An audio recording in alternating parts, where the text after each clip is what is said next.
All right, so it is time for another flip car. It's technically not a flip car because I'm doing this for a friend, for a client, and we're doing it to pay the bills here at Built. We've got a lot of projects that we need to get done, and we need to make some money because it turns out if you don't make money, you can't post content. So I am going to make some money with this next car, and it is known to be a basket case. This one's been sitting for 10 years. It's gonna be exciting. We just gotta get some kind of dirty work done first. Anyway, here it is.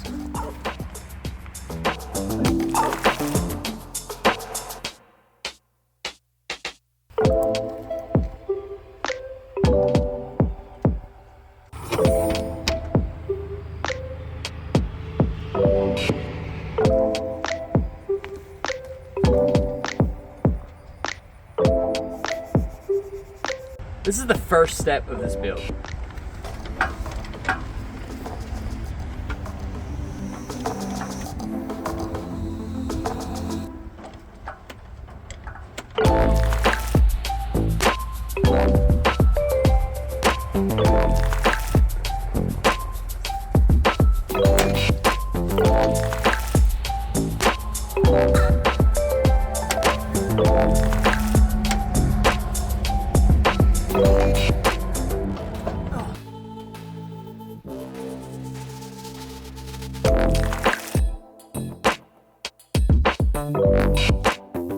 Step 2, buy a whole nother Range Rover. Nobody that you know that drives these things has just one. It takes about 2.5 Range Rovers to make one good Range Rover, so that's what we're gonna be doing, taking parts from this one, putting it into that one. Hopefully by the end of this thing, we have something that works.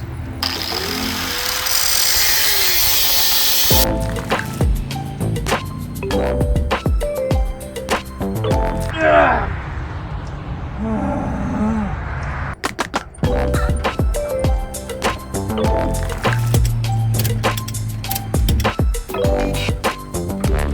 15 brisk hours later, we have our second engine. These are boxes, and inside these boxes are everything we're gonna need to update. We're gonna backdate and then forward date this Range Rover. We're gonna call it Back to the Future, and we are gonna be doing some stuff to get rid of all of the old unreliable electronics, update the motor a little bit, update the EFI system, and just make it a lot more reliable and a lot better, kind of bring this thing up into 2022 by bringing it backwards a little bit, which is like, means like you can run a tool wide open in the motor.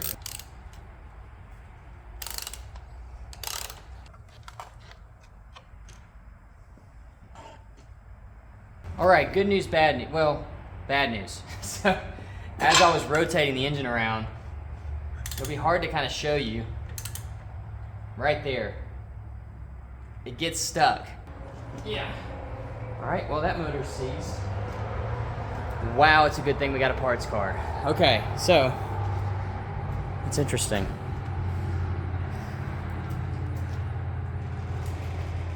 Let's see if we can unseize it with a hammer real quick.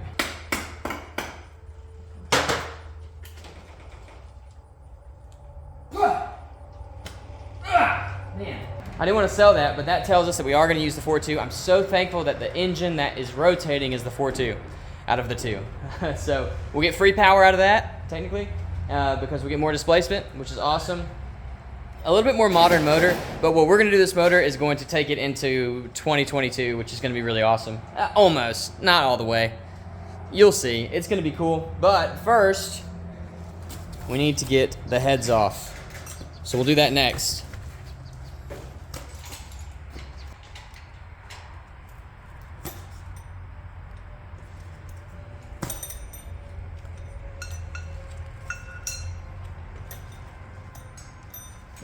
Engines are so cool, dude. Like, what we got here. Try to keep my push rods in their place. Well, this is good news. It appears that the only thing we had going on was some dirt.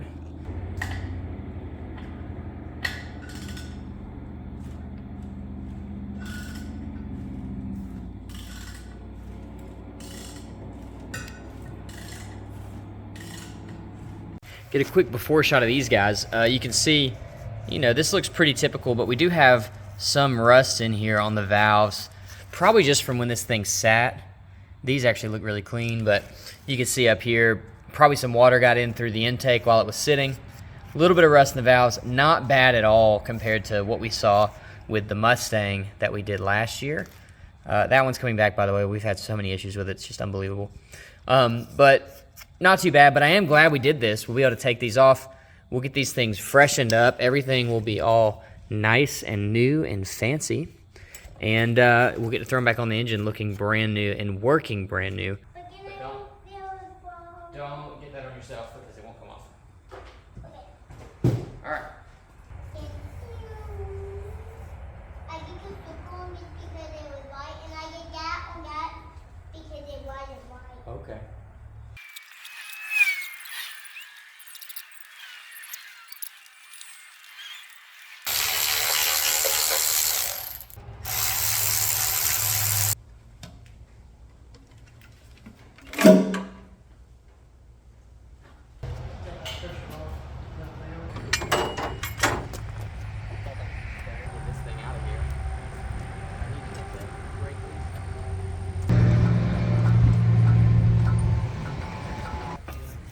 That's what I love about Porsches, though, is like, see if they don't do it. Oh, we got a flat one. We just needed a college kid. All right. Nothing to it. Man, I'm glad you guys came by. I got the heads back from the machine shop. They look, ooh, about to fall over. They look awesome, super clean. Everything came together good and checks out. So that's awesome. These are ready to go back on. But before we put these on, they're clean and nice looking. The block is not. So I'm gonna go ahead and clean the whole block off, get all this gunk off. There's some kind of sludge stuck on the filter for the oil pump. So we'll get that off, just get everything really nice and clean. And then we can start assembling the engine. I still don't have my camshaft yet, but that doesn't really matter for you guys because as soon as it comes in, we'll just put it in and it won't make a difference for this video. So we'll have that hopefully this week. I really hope I get it tomorrow, but we'll see. I've had the flu for like a week. The whole family actually got it all at the same time. So a little out of it today, but we're gonna try to make some stuff happen.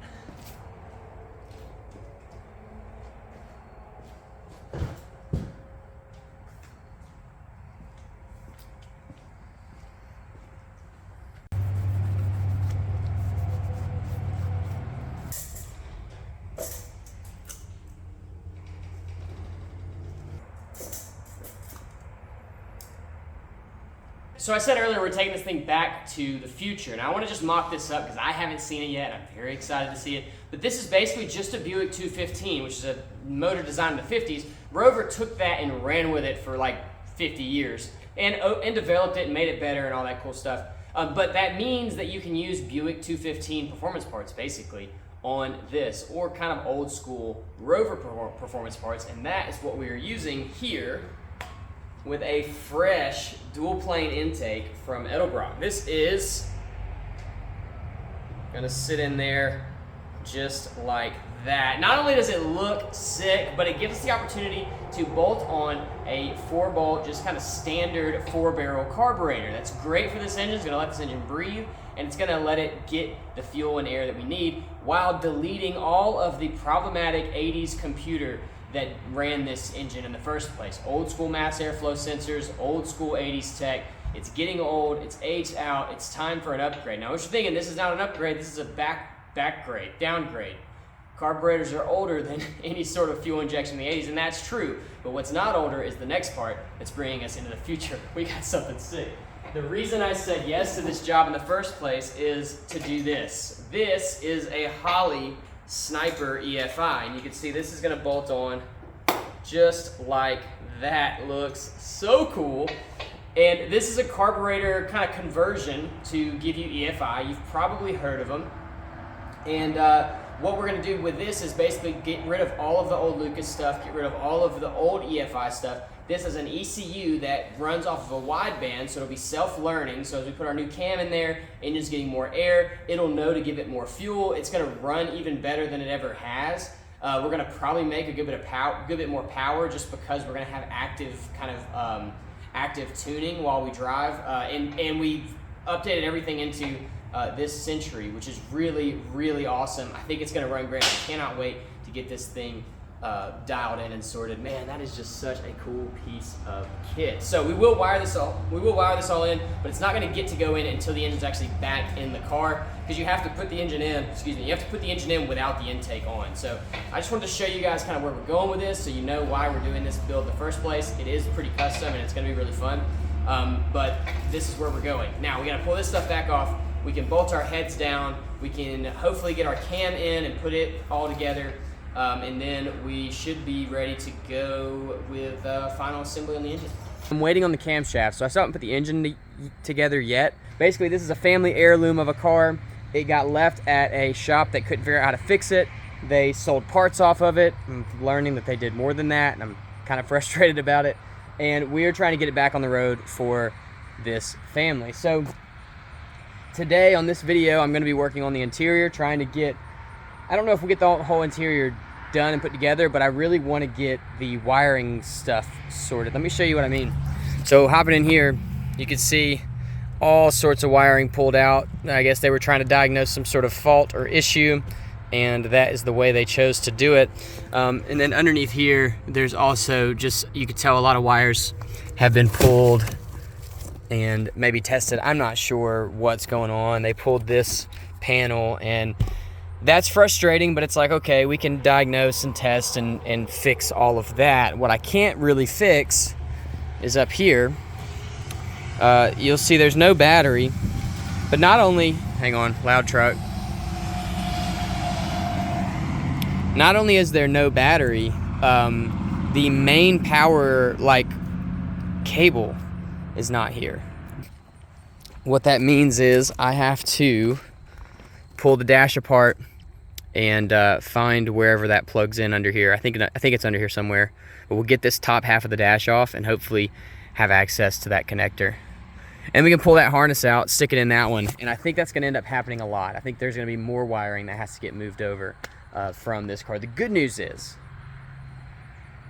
in all of that, this car's in really good shape, minus all of the rust. So all the wiring's factory, nothing's been spliced into, nothing's been cut.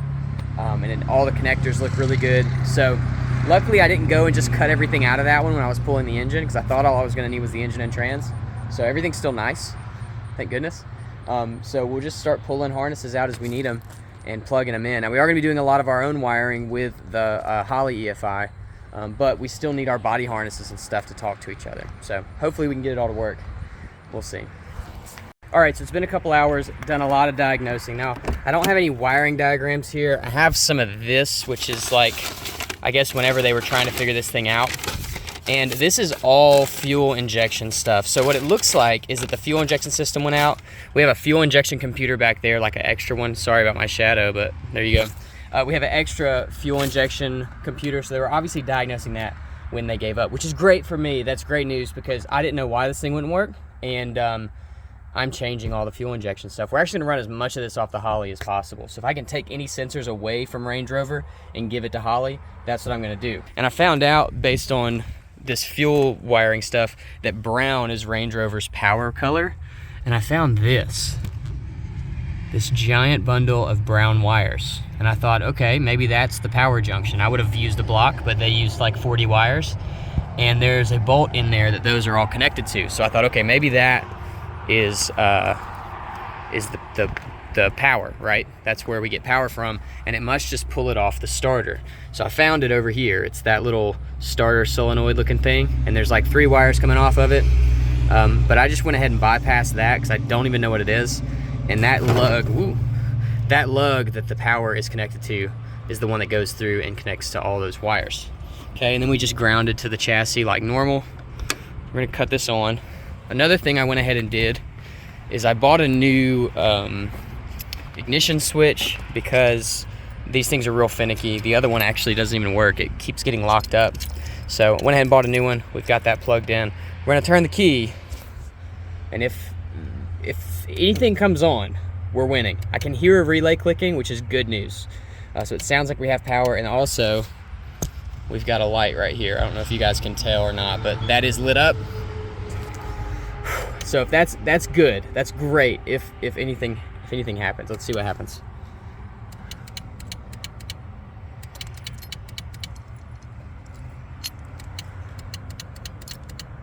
Okay, we've got some clicking. We've got air. Oh, it's over there. The heat's on. There's a relay down here that is unhappy about what I'm doing. Oh man, that's so great. Okay, so we have power. Let's see. Oh, that's my... Sweet, that was my flasher relay that was going. This is awesome.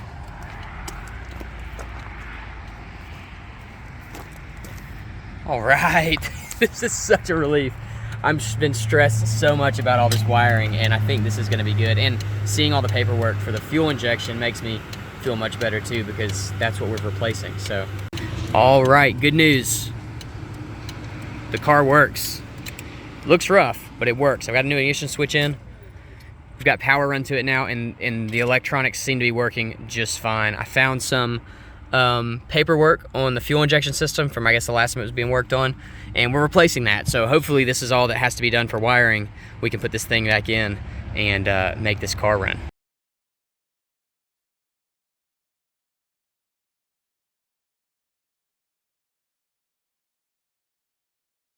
I forgot. Gas fell down. Yeah. There. All right. Hi-ya! So we're gonna take off.